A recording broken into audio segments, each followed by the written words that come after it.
ಲಕ್ಷ್ಮಣ, ಈ ರಕ್ಕಸೆಯ ಅವಾಂತರ ಮುಗಿಯಿತು. ನಾವು ನಮ್ಮ ಪ್ರಯಾಣವನ್ನು ಮುಂದುವರಿಸೋಣ. ಹಾಗೆ ಆಗಲಿ ಸಹೋದರ.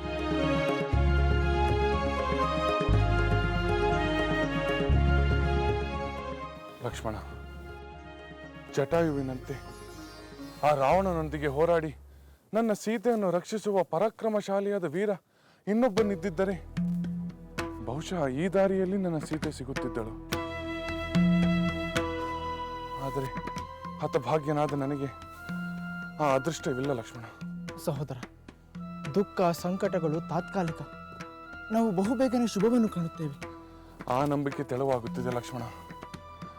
ಒಂದು ಕಷ್ಟದ ನಂತರ ಮತ್ತೊಂದು ದಾರುಣ ಕಷ್ಟಕ್ಕೆ ನಾವು ಗುರಿಯಾಗುತ್ತಲೇ ಇದ್ದೇವೆ.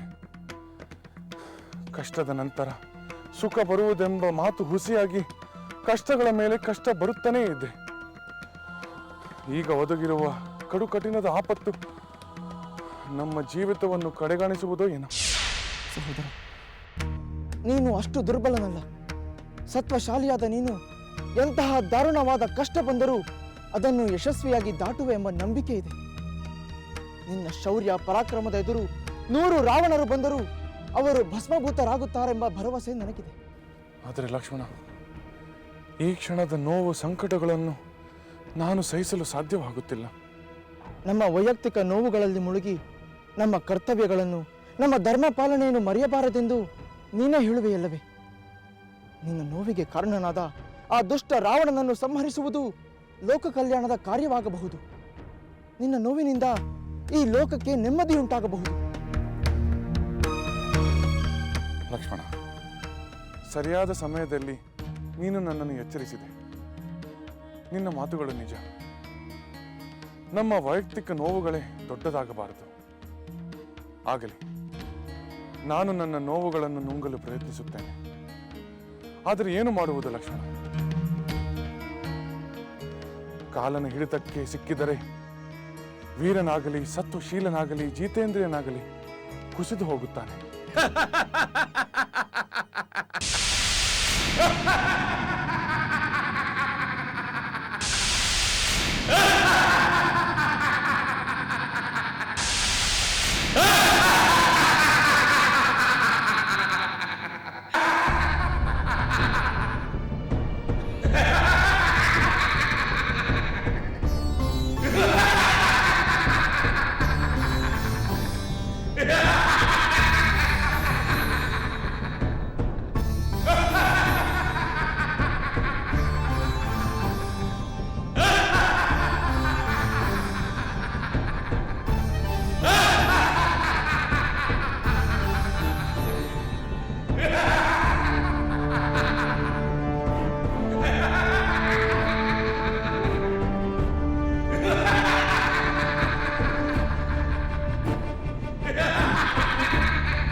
ಮಿಳಮಿಳನೆ ನೋಡುತ್ತಿರುವಿರಿ? ನಾನೇ ಕಬಂಧನೆಂಬ ರಾಕ್ಷಸ. ಈಗ ನೀವು ಯಮಪಾಶದಂಥ ನನ್ನ ತೋಳುಗಳಲ್ಲಿ ಸಿಕ್ಕಿಬಿದ್ದಿರುವಿರಿ. ಕ್ಷತ್ರಿಯ ವೀರರಂತೆ ಕಾಣುತ್ತಿರುವ ನಿಮಗೆ ನನ್ನನ್ನು ಕಂಡು ಮಾತೇ ಹೊರಡುತ್ತಿಲ್ಲವೇ? ಅಥವಾ ಭಯವಾದರೂ ಆಗದಂತೆ ನಟಿಸುತ್ತಿರುವಿರಾ? ಏನಾದರಾಗಲಿ, ನನ್ನ ಹಸಿವಿಗೆ ಆಹಾರವಾಗಲು ಆ ನನ್ನ ದೈವವೇ ನಿಮ್ಮನ್ನು ನನ್ನ ಬಳಿಗೆ ಕಳಿಸಿರಬೇಕು. ಸಹೋದರ, ಈ ರಾಕ್ಷಸದಮ್ಮ ನಮ್ಮನ್ನು ನುಂಗಿ ಬಿಡುತ್ತಾನೆ. ನಾವು ಇವರ ತೋಳುಗಳನ್ನು ಕತ್ತರಿಸಿ ಬಿಡೋಣ. ಇವನ ಬಲವೆಲ್ಲ ಇವರ ತೋಳುಗಳಲ್ಲೇ ಇದೆ. ತಡ ಮಾಡಿದರೆ ಇವನು ನಮ್ಮನ್ನು ಮುಗಿಸಿ ಬಿಡುತ್ತಾನೆ. ಹೌದು ಲಕ್ಷ್ಮಣ, ನಮ್ಮನ್ನು ನುಂಗಲು ಮುಂದಾದ ಈ ರಾಕ್ಷಸನ ತೋಳುಗಳನ್ನು ಕತ್ತರಿಸಲೇಬೇಕು.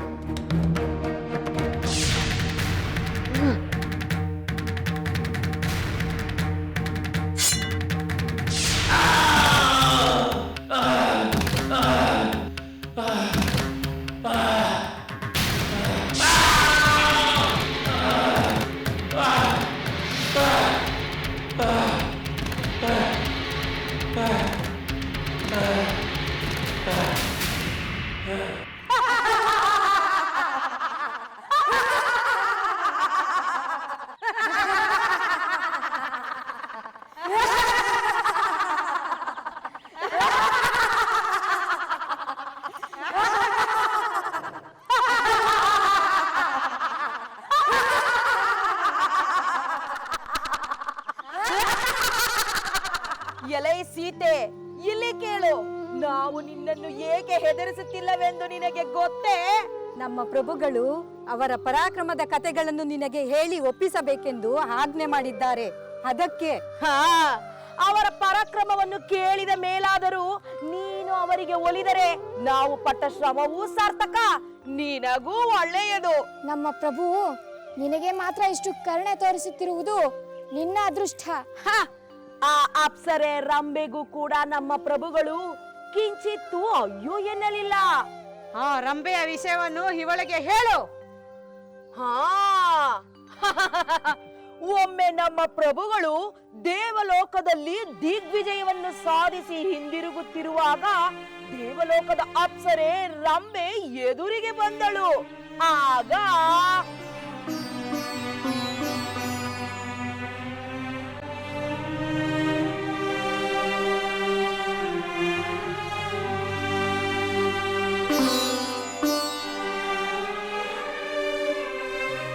ಒಮ್ಮೆ ನಮ್ಮ ಪ್ರಭುಗಳು ದೇವಲೋಕದಲ್ಲಿ ದಿಗ್ವಿಜಯವನ್ನು ಸಾಧಿಸಿ ಹಿಂದಿರುಗುತ್ತಿರುವಾಗ ದೇವಲೋಕದ ಅಪ್ಸರೆ ರಂಬೆ ಎದುರಿಗೆ ಬಂದಳು. ಆಗ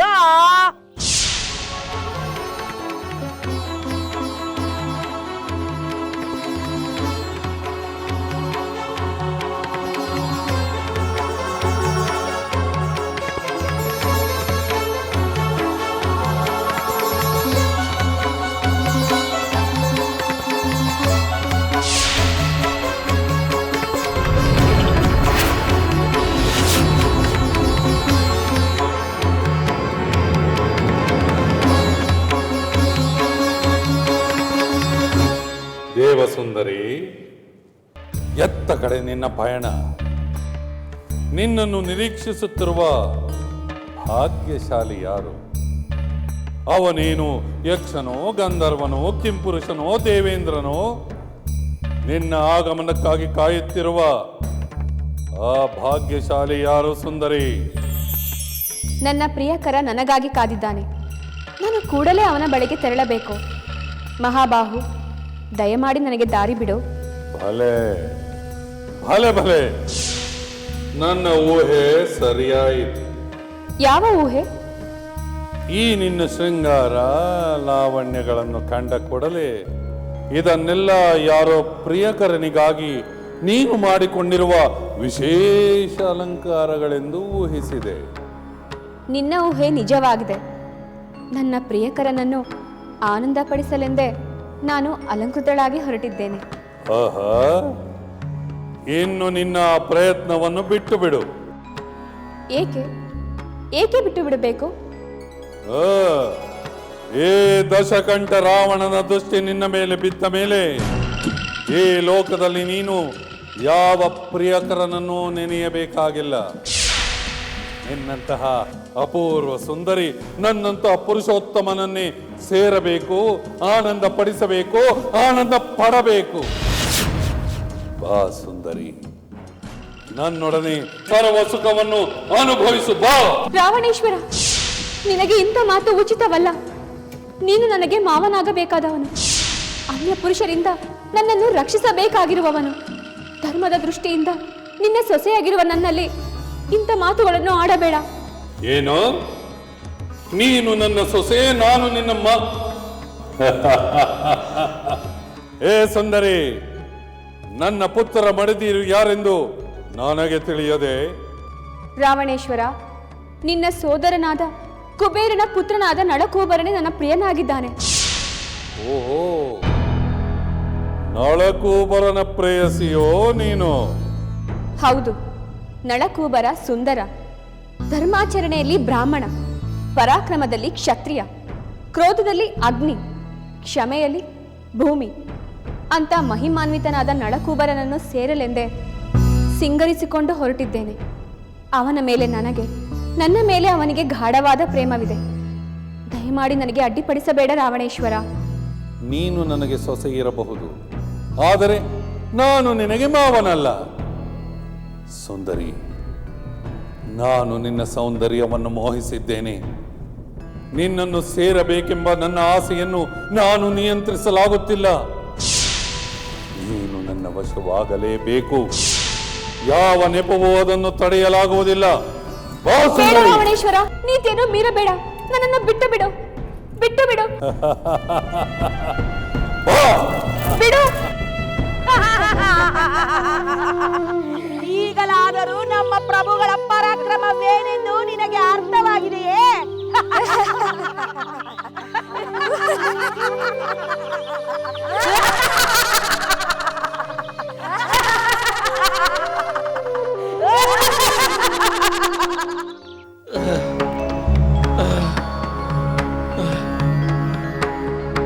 ನಿಲ್ಲಿ ವೀರರೇ, ನಿಲ್ಲಿ.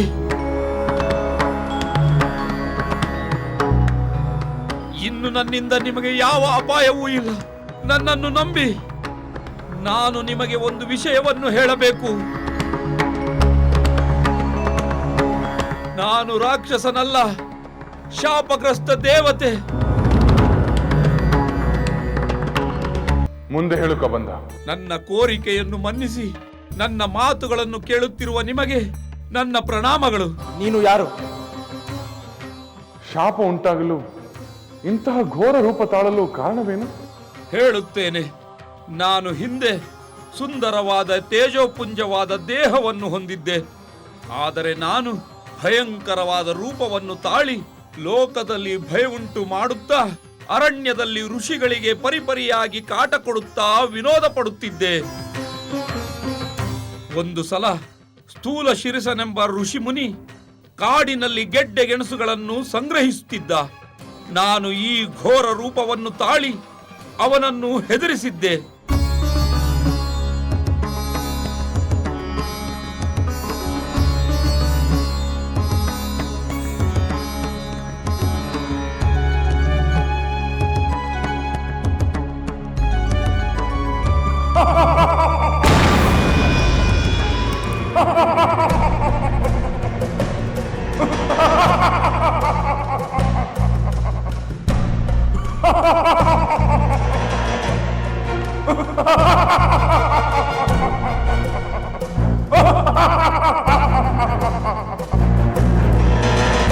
ಅತಿ ನಿಂದ್ಯವಾದ, ಅತಿ ಕ್ರೂರವಾದ ಈ ರೂಪವೇ ನಿನಗೆ ಶಾಶ್ವತವಾಗಲಿ. ನನ್ನ ಈ ಬಗೆಯ ಅಪರಾಧದಿಂದಾಗಿ ನಾನು ಶಾಪಕ್ಕೊಳಗಾದೆ. ಕಡೆಗೆ ನನ್ನ ತಪ್ಪಿನ ಅರಿವಾಗಿ ಶಾಪ ಮುಕ್ತಿಗಾಗಿ ಸ್ಥೂಲ ಶಿರಸನಲ್ಲಿ ಧೈರ್ಯದಿಂದ ಬೇಡಿಕೊಂಡೆ. ಮುಂದೆ ದಶರಥ ಪುತ್ರರಾದ ರಾಮಲಕ್ಷ್ಮಣರು ನಿನ್ನ ಈ ಎರಡು ಭುಜಗಳನ್ನು ಕತ್ತರಿಸಿ ಈ ನಿರ್ಜನ ಅರಣ್ಯದಲ್ಲಿ ನಿನ್ನ ದೇಹವನ್ನು ಸುಟ್ಟಾಗಲೇ ನಿನಗೆ ಶಾಪ ವಿಮೋಚನೆ ಆಗುತ್ತದೆ. ಆಗಲೇ ನಿನಗೆ ನಿನ್ನ ಸಹಜ ರೂಪವು ದೊರೆಯುವುದು. ಹೀಗೆ ಹೇಳಿ ಸ್ಥೂಲ ಶಿರಸ ಹೊರಟು ಹೋದ. ಹಾಗಾದರೆ ಅಂದಿನಿಂದ ಇಂದಿನವರೆಗೂ ನಿನ್ನ ಬಳಿ ಬಂದವರನ್ನು ನಿನ್ನ ಉದ್ದವಾದ ಕೈಗಳಿಂದ ಹಿಡಿದು ನುಂಗುತ್ತಿದ್ದೆಯಾ? ಹೌದು. ಅದಕ್ಕೆ ಋಷಿ ಶಾಪವು ಮಾತ್ರವಲ್ಲದೆ ಇಂದ್ರನ ಕೋಪವೂ ಕಾರಣವಾಯಿತು. ಕಬಂಧ, ನಿನ್ನ ಇಡೀ ಜೀವನವೇ ಕೋಪ ಮತ್ತು ಶಾಪಗಳಿಂದ ತುಂಬಿರುವಂತಿದೆ. ಹೌದು ರಾಮಚಂದ್ರ. ನಾನು ಪಿತಾಮಹ ಬ್ರಹ್ಮದೇವನನ್ನು ಕುರಿತು ತಪಸ್ಸು ಮಾಡಿದೆ. ಮೆಚ್ಚಿದ ಬ್ರಹ್ಮದೇವ ನನಗೆ ದೀರ್ಘಾಯುಷ್ಯವನ್ನು ಕರುಣಿಸಿದ. ಅದರಿಂದ ನನ್ನ ಅಹಂಕಾರ ಮಿತಿ ಮೀರಿತು. ಅಹಂಕಾರ ಮಿತಿ ಮೀರಿದರೆ ತಪ್ಪುಗಳು ನಡೆಯಲೇಬೇಕು. ಹೌದು, ನಾನು ತಪ್ಪು ಮಾಡಿದೆ. ಮದೋನ್ಮತ್ತನಾಗಿ ದೇವೇಂದ್ರನನ್ನೇ ಯುದ್ಧಕ್ಕೆ ಆಹ್ವಾನಿಸಿ ಶಾಪಕ್ಕೆ ಗುರಿಯಾದೆ. ಇಂದ್ರನ ವಜ್ರಾಯುಧದ ಪ್ರಹರಕ್ಕೆ ನನ್ನ ಶಿರಸ್ಸು ಮತ್ತು ತೊಡೆಗಳು ದೇಹದಲ್ಲಿ ಸೇರಿಕೊಂಡವು. ನಾನು ಅವನನ್ನು ಬಹಳವಾಗಿ ಪ್ರಾರ್ಥಿಸಿಕೊಂಡೆ. ಆಗ ದೇವೇಂದ್ರ ನನಗೆ ಯೋಜನದಷ್ಟು ದೀರ್ಘವಾದ ತೋಳುಗಳನ್ನು, ಕೋರೆ ಹಲ್ಲುಗಳಿಂದ ಕೂಡಿದ ಮುಖವನ್ನು ಹೊಟ್ಟೆಯಲ್ಲಿ ದಯಪಾಲಿಸಿದ. ಆ ಉದ್ದ ತೋಳುಗಳಿಂದಲೇ ನಾನು ಕಾಡಿನಲ್ಲಿ ಸಂಚರಿಸುತ್ತಿದ್ದೆ. ಲಕ್ಷ್ಮಣ ಸಹಿತನಾಗಿ ಶ್ರೀರಾಮಚಂದ್ರನು ತೋಳುಗಳನ್ನು ಕತ್ತರಿಸಿದಾಗ ಶಾಪ ವಿಮೋಚನೆಯಾಗಿ ಸ್ವರ್ಗಕ್ಕೆ ತೆರಳುವೆ ಎಂದು ದೇವೇಂದ್ರ ಆಶ್ವಾಸನೆ ನೀಡಿದ. ಇದೇ ನನ್ನ ವಿಷಯ. ಈಗ ನಿಮ್ಮ ವಿಷಯವನ್ನು ಹೇಳಿ. ಹೇಳುತ್ತೇನೆ ಕಬಂಧ. ನಮ್ಮ ವೃತ್ತಾಂತವನ್ನು ನಾನು ಹೇಳುತ್ತೇನೆ. ನನ್ನ ತಂದೆಗೆ ಕೊಟ್ಟ ವಚನ ಪಾಲನೆಗೆ ನಾನು 14 ವರ್ಷ ವನವಾಸ ಮಾಡಲು ಈ ಅರಣ್ಯಕ್ಕೆ ಬಂದೆ. ನನ್ನ ಪತ್ನಿ ಸೀತೆ ಹಾಗೂ ನನ್ನ ಸೋದರ ಲಕ್ಷ್ಮಣ ನನ್ನೊಂದಿಗೆ ಬಂದರು. ಆ ಅವಧಿಯಲ್ಲಿ ಈಗಾಗಲೇ 13 ವರ್ಷಗಳು ಕಳೆದು ಹೋಗಿವೆ. ಖರದೂಷಣರೇ ಮೊದಲಾದ ರಾಕ್ಷಸರನ್ನು ನಾನು ಸಂಹರಿಸಬೇಕಾಯಿತು. ಆನಂತರ ನನ್ನ ಪತ್ನಿ ಸೀತೆ ಬಯಸಿದ ಮಾಯಾ ಜಿಂಕೆಯನ್ನು ತರಲು ನಾನು ಬಹಳ ದೂರ ಹೋದ ಸಮಯದಲ್ಲಿ ರಾಕ್ಷಸ ರಾವಣ ಅವಳನ್ನು ಅಪಹರಿಸಿಕೊಂಡು ಹೋಗಿದ್ದಾನೆ. ಅವನ ಸ್ಥಳ ಯಾವುದು, ಅವನ ಶಕ್ತಿ ಏನು, ಇದ್ಯಾವುದು ನನಗೆ ತಿಳಿದಿಲ್ಲ. ಕಬಂದ, ಕಂಡ ಕಡೆ ಅತ್ತಿಗೆಯನ್ನು ಹುಡುಕುತ್ತಾ ಕಳವಳಿಸುತ್ತಿರುವ ನಮಗೆ ಆ ರಾವಣನ ವಿಷಯವನ್ನು ತಿಳಿಸಿ ನಮಗೆ ಉಪಕಾರವನ್ನು ಮಾಡು. ನಿನ್ನ ಪ್ರಾರ್ಥನೆಯಂತೆ ನಾವು ನಿನಗೆ ಅಗ್ನಿ ಸಂಸ್ಕಾರವನ್ನು ಮಾಡುತ್ತೇವೆ. ಆದರೆ ಅದರ ಮೊದಲು ಆ ರಾವಣನನ್ನ ಸೀತೆಯನ್ನು ಎಲ್ಲಿಗೆ ತೆಗೆದುಕೊಂಡು ಹೋದ, ಅಲ್ಲಿಗೆ ಹೇಗೆ ಹೋಗುವುದು ಎಂದು ತಿಳಿಸು. ಶ್ರೀರಾಮಚಂದ್ರ, ನನಗೀಗ ಯಾವ ದಿವ್ಯ ಜ್ಞಾನವೂ ಇಲ್ಲ, ಯಾವ ವಿಷಯವನ್ನೂ ಹೇಳಲಾರೆ. ನೀನು ನನ್ನನ್ನು ದಹಿಸಿದ ನಂತರ ನನಗೆ ದಿವ್ಯ ಜ್ಞಾನವೂ ಲಭಿಸುತ್ತದೆ. ಆಗ ನೀನು ಕೇಳಿದ ವಿವರಗಳನ್ನು ನೀಡಬಲ್ಲೆ. ನಿನಗೊಬ್ಬ ಒಳ್ಳೆಯ ಮಿತ್ರನನ್ನು ದಯಪಾಲಿಸುತ್ತೇನೆ. ಹಾಗೆ ಆಗಲಿ, ನಿನ್ನ ಬಯಕೆಯಂತೆ ನಾನು ಮಾಡುತ್ತೇನೆ. ಲಕ್ಷ್ಮಣ, ಇವನ ದಹನ ಸಂಸ್ಕಾರಕ್ಕೆ ಅಗತ್ಯವಾದ ಕಟ್ಟಿಗೆಗಳನ್ನು ಸಿದ್ಧಪಡಿಸು. ಆಗಲಿ ಸಹೋದರ. ಓಂ ನಮಃ ಶಿವಾಯ. ಓಂ ನಮಃ ಶಿವಾಯ. ಓಂ ನಮಃ ಶಿವಾಯ. ಓಂ ನಮಃ ಶಿವಾಯ. ಓಂ ನಮಃ ಶಿವಾಯ. ಓಂ ನಮಃ ಶಿವಾಯ. ಅತ್ತೆಯವರೇ, ನೀವೇ ನನ್ನನ್ನು ಕಾಪಾಡಬೇಕು.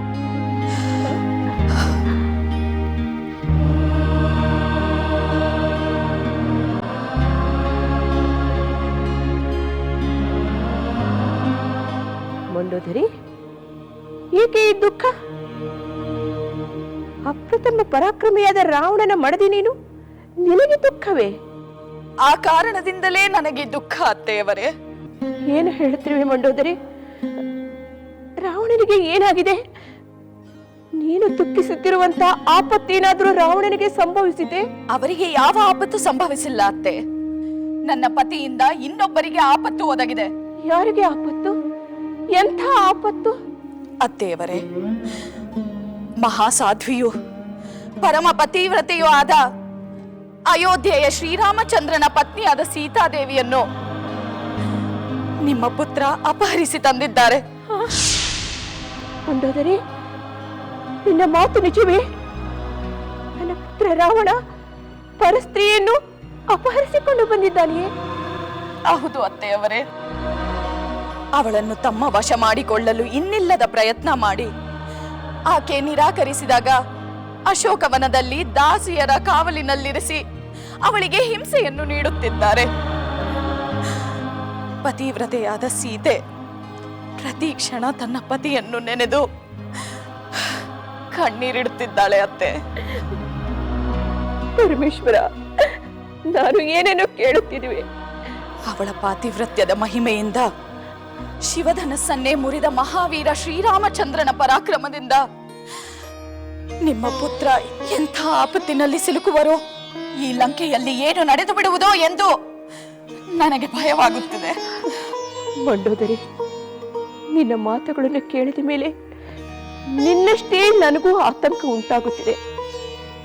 ಸೀತೆ ಮಹಾಪತಿವ್ರತೆ, ಶ್ರೀರಾಮಚಂದ್ರ ಏಕಪತ್ನಿ ವ್ರತಸ್ಥ ಎಂಬುದು ನನಗೆ ಗೊತ್ತು.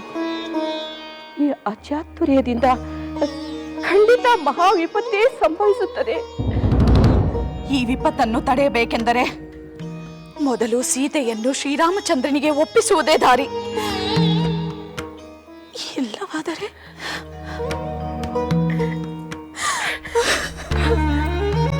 ಮಂಡೋದರಿ, ಸಮಾಧಾನವಾಗಿರು ಮಗಳೇ. ನಾನು ರಾವಣನನ್ನು ಇಲ್ಲಿಗೆ ಕರೆಸಿ ಸೀತೆಯನ್ನು ರಾಮನಿಗೆ ಒಪ್ಪಿಸುವಂತೆ ಅವನಿಗೆ ಬುದ್ಧಿ ಹೇಳುತ್ತೇನೆ. ನೀನು ಧೈರ್ಯವಾಗಿರು ಮಗಳೇ, ಧೈರ್ಯವಾಗಿರು. ಕಬಂಧ, ನೀನಿನ್ನೂ ಜೀವಂತವಾಗಿರುವಾಗಲೇ ದಹಿಸಬೇಕಿಲ್ಲ ಎಂದು ನನ್ನ ಮನಸ್ಸು ಹಿಂಜರಿಯುತ್ತಿದೆ. ಹಿಂಜರಿಕೆ ಬೇಡ ರಾಮಚಂದ್ರ, ಈ ಕಾರ್ಯ ಮಾಡುವುದು ಅನಿವಾರ್ಯ. ನನ್ನ ಮೊದಲಿನ ರೂಪವನ್ನು ನಾನು ಪಡೆಯದಿದ್ದರೆ ಸೀತೆಯ ವಿಷಯವನ್ನು ಹೇಳಲಾಗುವುದಿಲ್ಲ. ನಿರಾಳವಾಗಿ ನೀನು ನನ್ನ ಅಗ್ನಿ ಸಂಸ್ಕಾರ ಮಾಡು. ಓಂ ನಮಃ ಶಿವಾಯ.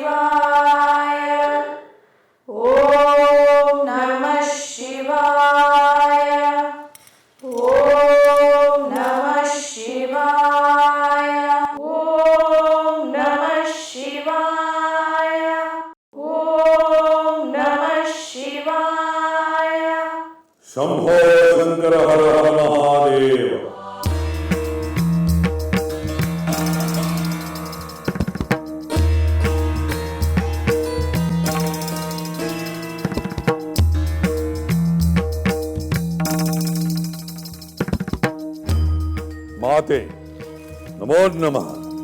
ವಿಜಯೀ ಭವ. ಏನು ಮಾತೆ, ಸೊಸೆಯೊಂದಿಗೆ ಇಂದು ಶಿವಪೂಜೆಯಲ್ಲಿ ನಿರತರಾಗಿರುವಿರಿ? ಏನಾದರೂ ವಿಶೇಷ? ಕುಮಾರ, ಇಬ್ಬರಿಗೂ ಕಾಡುತ್ತಿರುವ ಒಂದೇ ಚಿಂತೆಯ ಪರಿಹಾರಕ್ಕಾಗಿ ಒಟ್ಟಿಗೆ ಪರಶಿವನಲ್ಲಿ ಮೊರೆ ಇಡುತ್ತಿದ್ದೇವೆ. ಒಂದೇ ಚಿಂತೆ? ಇಬ್ಬರಿಗೂ ಒಂದೇ ಚಿಂತೆ? ಅದಕ್ಕೆ ಕಾರಣರಾರು ಮಾತೆ? ಅದಕ್ಕೆ ನೀನೇ ಕಾರಣ ರಾವಣ. ನೀನು ಮಾಡಿದ ದುಷ್ಕೃತ್ಯದಿಂದ ನಾವಿಬ್ಬರೂ ಚಿಂತಿತರಾಗಿದ್ದೇವೆ. ನಾನು ಯಾವ ಕೃತ್ಯವನ್ನು ಮಾಡಿದೆ ತಾಯಿ? ನೀವಿಬ್ಬರೂ ಚಿಂತೆ ಮಾಡುವಂತಹ ಕಾರ್ಯವನ್ನು ನಾನೇನು ಮಾಡಿದ್ದೇನೆ? ರಾವಣ, ಅಯೋಧ್ಯೆಯ ರಾಮಚಂದ್ರನ ಧರ್ಮಪತ್ನಿಯನ್ನು ಅಪಹರಿಸಿ ತಂದು ನೀನು ಲಂಕೆಯ ಅಶೋಕವನದಲ್ಲಿ ಇರಿಸಿಲ್ವೇ? ಇದು ದುಷ್ಕೃತ್ಯವಲ್ಲದೆ ಸತ್ಕಾರ್ಯವೇ? ಇದರಿಂದ ನಿನಗೇನು ಕೇಡು ಸಂಭವಿಸುವುದೋ ಎಂದು ನಾವಿಬ್ಬರೂ ಚಿಂತೆ ಮಾಡುತ್ತಿದ್ದೇವೆ. ಮಾತೆ, ಓಹೋ, ನನಗೀಗ ಅರ್ಥವಾಯಿತು. ಮಂಡೋದರಿ, ಇದೆಲ್ಲ ನಿನ್ನ ಕೆಲಸ. ಸೀತೆಯಿಂದ ನಿನ್ನ ಸ್ಥಾನಮಾನಕ್ಕೆ ಎಲ್ಲಿ ಚ್ಯುತಿ ಬರುವುದು ಎಂದು ನನ್ನ ಮಾತೆಯ ಬಳಿ ಮಾತನಾಡಿರುವೆ.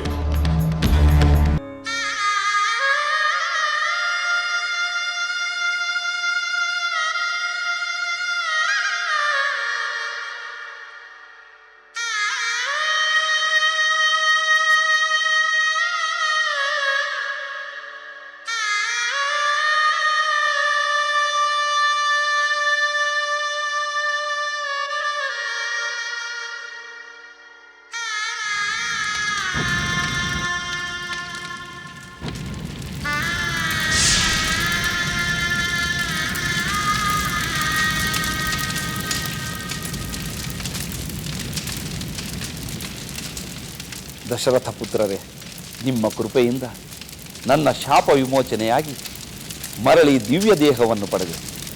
ನಿಮಗೆ ಅನಂತ ವಂದನೆಗಳು. ಕಬಂಧ, ಈಗಲಾದರೂ ನನ್ನ ಸೀತೆಯನ್ನು ಹುಡುಕಲು ಸಹಾಯ ಮಾಡಬಲ್ಲ ಆ ಸ್ನೇಹಿತನ ಬಗ್ಗೆ ಹೇಳು.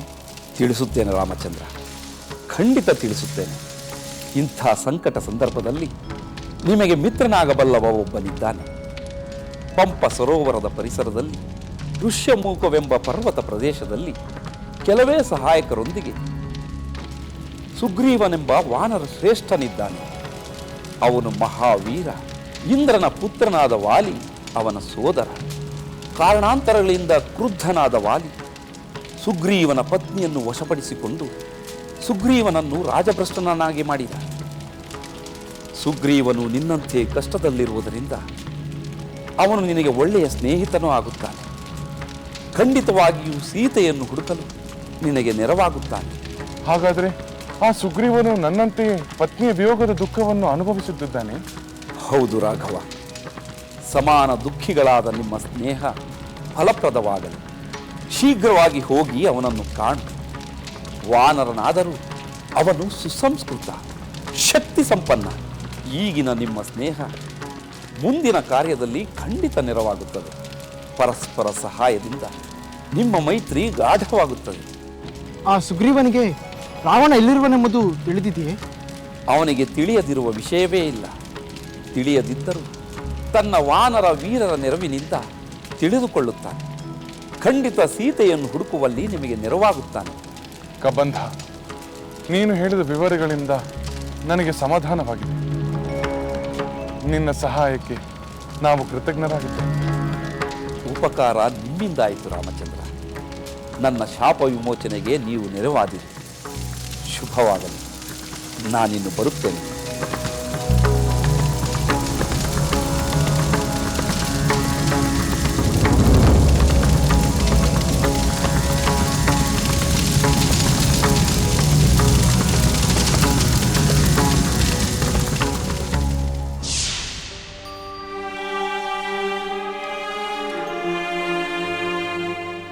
ಹೌದು ಪ್ರಭು,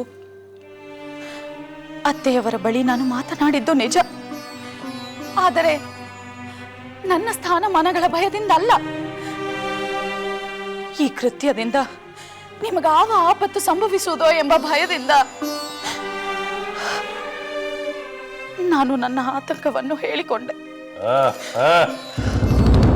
ಮೇಲು ನೋಟಕ್ಕೆ ನನ್ನ ಆಪತ್ತಿನ ಆತಂಕ, ಒಳಗಡೆ ಸ್ತ್ರೀ ಸಹಜವಾದ ಈರ್ಷೆಯ ಬೆಂಕಿಯ ಉರಿ. ರಾವಣ, ಅವಳ ಮೇಲೆ ಸಿಡಿಮಿಡಿ. ನೀನು ಮಾಡಿದ ದುಷ್ಕೃತ್ಯಕ್ಕೆ ಇಡೀ ಲೋಕವೇ ಖಂಡಿಸುತ್ತಿದೆ, ನಿಂದಿಸುತ್ತಿದೆ. ರಾಮ ಲಕ್ಷ್ಮಣರನ್ನು ವಂಚಿಸಿ ಸೀತೆಯನ್ನು ಅಶೋಕವನದಲ್ಲಿರಿಸಿ ನಾನು ಗೆದ್ದೆ ಎಂದು ನೀನು ತಿಳಿದುಕೊಂಡಿದ್ದರೆ ಅದು ನಿನ್ನ ಅವಿವೇಕಿತನ. ಮಾತೆ, ಚಿಕ್ಕ ಮಗುವಿನಂತೆ ನನ್ನನ್ನೇಕೆ ಗದರುತ್ತಿರುವಿರಿ? ನಾನು ಮಾಡಬೇಕಾದ ಕಾರ್ಯವನ್ನು ಸರಿಯಾಗಿಯೇ ಮಾಡಿದ್ದೇನೆ. ಅದರಿಂದ ಮಂಡೋದರಿಗಾಗಲಿ ಬೇರೆಯವರಿಗಾಗಲಿ ಯಾವ ಬಾಧಕವೂ ಇಲ್ಲ. ಅದರ ಬಗ್ಗೆ ಚಿಂತೆ ಮಾಡುವ ಅಗತ್ಯವೂ ಇಲ್ಲ. ಸ್ವಾಮಿ, ಸೀತೆ ಮಹಾಪತಿವ್ರತೆ ಎಂದು ನಾನು ಕೇಳಿದ್ದೇನೆ. ಅವಳನ್ನು ನಿಮ್ಮ ವಶ ಮಾಡಿಕೊಳ್ಳುವುದು ಸಾಧ್ಯವಿಲ್ಲವೆಂದು ನನ್ನ ಭಾವನೆ. ಅದು ಅಲ್ಲದೆ ಏಕಪತ್ನಿ ವ್ರತಸ್ಥನೆಂದು ಖ್ಯಾತನಾಗಿರುವ ರಾಮನು ಸೀತೆಯನ್ನು ಪಡೆಯದೆ ಬಿಡುವುದಿಲ್ಲ. ಸಾಕು. ದೇವದಾನವರಿಂದ ಅಜೇಯನಾದ ನನ್ನನ್ನು ಆ ಹುಲುಮಾನವನು ಏನು ತಾನೇ ಮಾಡಬಲ್ಲ? ಅಜೇಯವಾದ ಈ ಸರದಿಯನ್ನು ದಾಟಿ ಬರಲು ಅವನಿಂದ ಸಾಧ್ಯವಿಲ್ಲ. ರಾವಣ, ಅತಿಯಾದ ಆತ್ಮವಿಶ್ವಾಸ ಒಳ್ಳೆಯದಲ್ಲ. ಪತಿವ್ರತಿಯರ ಸಂಕಟದ ಜ್ವಾಲೆ ಎಂತ ಮಹಾನ್ ಪರಾಕ್ರಮೆಯನ್ನು ಸುಟ್ಟು ಭಸ್ಮ ಮಾಡಿಬಿಡುತ್ತದೆ. ಕುಮಾರ, ನೀನು ಅನೇಕ ಹೆಣ್ಣುಗಳನ್ನು ಸೆಳೆದು ತಂದಾಗ ನಾನು ನಿನಗೆ ಬೇಡ ಎಂದು ಹೇಳಲಿಲ್ಲ.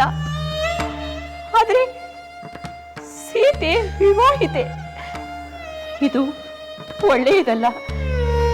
ಇದರಿಂದ ಮುಂದೆ ನಿನ್ನ ಭವಿಷ್ಯ ಏನಾಗುವುದೋ ಎಂದು ನನಗೆ ಭಯವಾಗುತ್ತಿದೆ. ಕಂದ, ಈಗಲೂ ಕಾಲ ಮಿಂಚಿಲ್ಲ. ಆ ಸಾಧ್ವಿಯನ್ನು ರಾಮಚಂದ್ರನಿಗೆ ಒಪ್ಪಿಸಿ ನಮ್ಮಿಬ್ಬರನ್ನು ಈ ಆತಂಕದಿಂದ ಪಾರು ಮಾಡು ಕಂದ.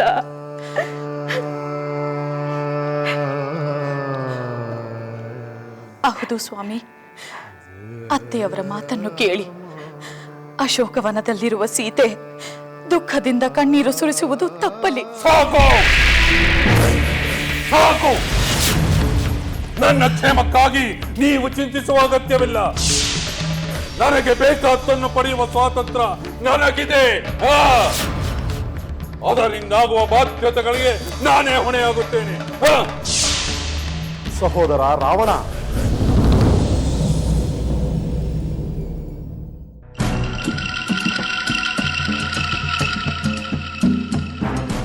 ನೀನು ಬಯಸಿದ್ದನ್ನು ಪಡೆಯುವುದರಲ್ಲಿ ಯಾವ ಬಾಧಕವೂ ಇಲ್ಲ. ಆದರೆ ಅದು ಧರ್ಮಕ್ಕೆ ವಿರುದ್ಧವಾಗಿದ್ದರೆ ಅದನ್ನು ಯಾರು ತಾನೇ ಮಾನ್ಯ ಮಾಡುತ್ತಾರೆ? ಪರಸ್ತ್ರೀಯನ್ನು ಅಪಹರಿಸುವುದು ಧರ್ಮಕ್ಕೆ ವಿರುದ್ಧವಾದುದು ಸಹೋದರ. ಧರ್ಮಕ್ಕೆ ವ್ಯತಿರಿಕ್ತವಾಗಿ ನಡೆದರೆ ಯಾವ ಪರಾಕ್ರಮವೂ ನಮ್ಮನ್ನು ರಕ್ಷಿಸುವುದಿಲ್ಲ. ಅದಕ್ಕೆ ನಮ್ಮ ವಂಶಜರಾದ ಹಿರಣ್ಯಾಕ್ಷ, ಹಿರಣ್ಯಕಶಿಪುವಿನಂತ ಮಹಾಶೂರರ ಸಂಹಾರವೇ ಸಾಕ್ಷಿ. ವಿಭೀಷಣ,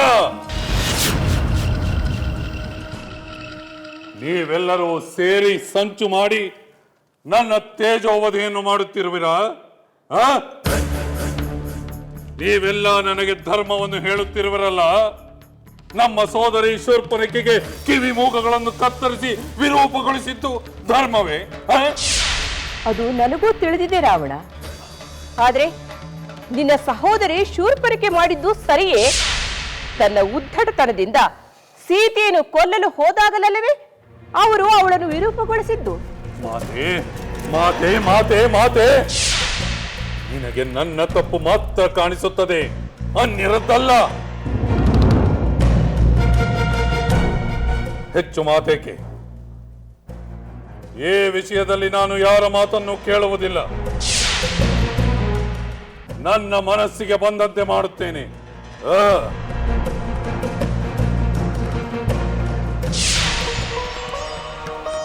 ವಿಭೀಷಣ, ಇದಕ್ಕೆ ಪರಿಹಾರವೇನು?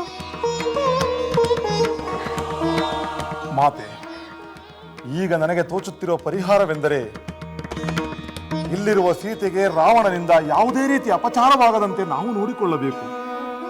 ರಾಮ ಇಲ್ಲಿಗೆ ಬಂದಾಗ ಅವನು ಸೀತೆಯನ್ನು ಕರೆದೊಯ್ಯಲು ನೆರವಾಗುವುದೇ ಈ ಸಂಕಷ್ಟಕ್ಕೆ ಪರಿಹಾರ. ನಾನಂತೂ ಆ ಕಾರ್ಯವನ್ನು ಮಾಡುತ್ತೇನೆ.